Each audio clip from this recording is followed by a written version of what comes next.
sida aan ku soo saarnay warmuftiyeedka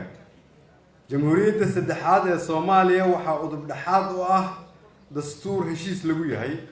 oo ku qotoma hanaanka federaalka iyo nidaam baarlamaani ah sidoo kale waxaa siyaasadeena lafdhabar u ah doorasho la isla ogol yahay oo 4 sanaba dhacda mar heer federaal iyo heer dowlad goboleed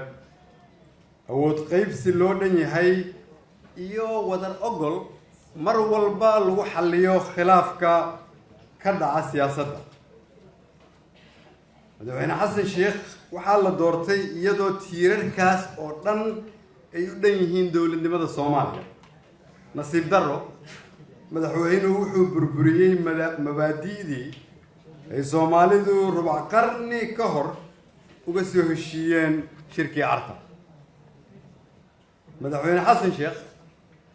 oo ay doorashadiisii ku soo beegantay xilli adag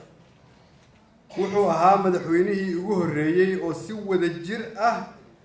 ay u soo dhaweeyeen haldoorka siyaasadeed oo doorashadiisa u arkayay guul wadareed